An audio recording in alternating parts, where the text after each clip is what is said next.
Well, listen, first of all, thank you for doing this, Alex. I know, your schedule's pretty tight right now. Ours is not so tight. So I thought it would be fun to talk about my personal favorite picture of yours, the Tehuantepec 1985 picture. Now, I know that picture has been talked about and written about, but I don't know if it's ever been discussed on video before. So I can tell you this, that as you know, we've had this photograph on display in the gallery for many, many years. We've had it in New York. We've had it in LA. I've actually had people tell me that this picture was staged, that there is absolutely no way on earth that this could have possibly happened, that, maybe you had all the blue and white buildings, but the kids wearing blue and white is just asking for too much. And then the kid with the spinning ball that happens to also be blue. People have challenged me and said, I don't believe it. There's no way that happened, but we both know that's not the case, that this did happen. And so were you set up with this whole structure, meaning the buildings composed, and then waiting for stuff to happen within the frame? No. I mean, first of all, pictures like this only come along every once in a while. The god of photography only blesses us every once in a while. And this picture was a total surprise to me. I mean, what I remember, and this was, quite a few years ago, of course, it was 35 years ago. I remember a very hot and muggy day in this little town of Tehuantepec, and feeling kind of, it was heavily cloudy and muggy. And I remember sort of dragging myself around the town thinking, oh, nothing's going to work. And I came around the corner and I came into this plaza, and I saw these, remarkable blue and white buildings, and there were these kids there, and I kind of sidled into it, and I started taking a few frames, and there are a couple of other frames before this one where the structure is somewhat similar. And then there was this moment, this kid just suddenly started spinning the ball on the tip of his fingers.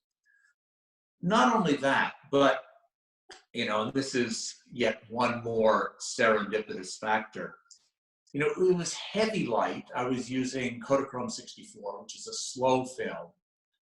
I wanted as much depth of field as possible, so I was using as slow a shutter speed as I felt comfortable with. My recollection is I probably was taking this picture at a 30th of a second at f8 or something like that, because I wanted as much depth of field as possible.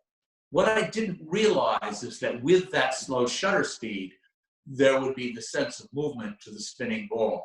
So it would look as if this kid is sort of holding the spinning world, on the tip of his fingers. And, that was, it wasn't until I looked at the picture afterwards that I realized that element about it. So, there was a tremendous amount of serendipity, a lot of luck went into this particular picture. Unbelievable. And I always am just amazed at when you look at the very left corner where the basketball's going through the hoop at that exact moment. That I didn't realize until I made a large print of the picture, frankly. I didn't see that in the least. That was a total surprise.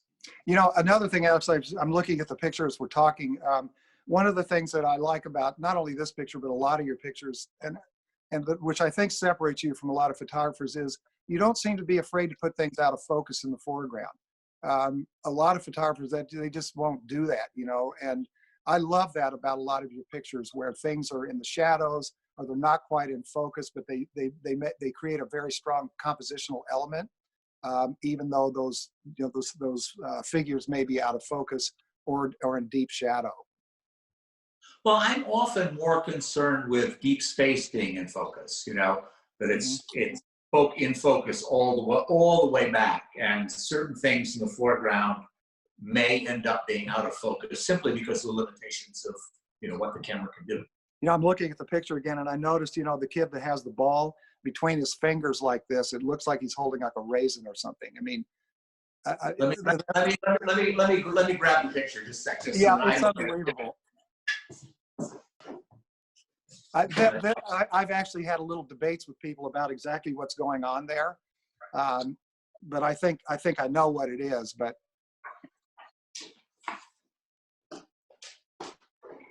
so you see his right hand. Yes. No, I see what you're talking about. Yeah. Yeah. I think it's a pebble on the Yeah. on that stanchion there. Yeah, but it's amazing that that's right between his forefinger and his Yeah, thumb. no, you're absolutely right. That I did not see. I can promise you that. Oh, well, great. I feel like I've added something to the conversation about this photograph then. Exactly. Well, listen, Alex, I deeply appreciate you doing this. It's great to see your face and hear your voice. I'm glad to see you and Becky are doing really well. Thank you so much for doing this video. No, and I'm glad to hear that you all are well. Yeah, we're all pretty fortunate that we're healthy and in nice places and so forth. Okay. Well, I'll let you go back to your lobster. Okay. Well, it's salmon tonight. Take care, Okay. Alex. Take care. Say hi to Mel and say hi.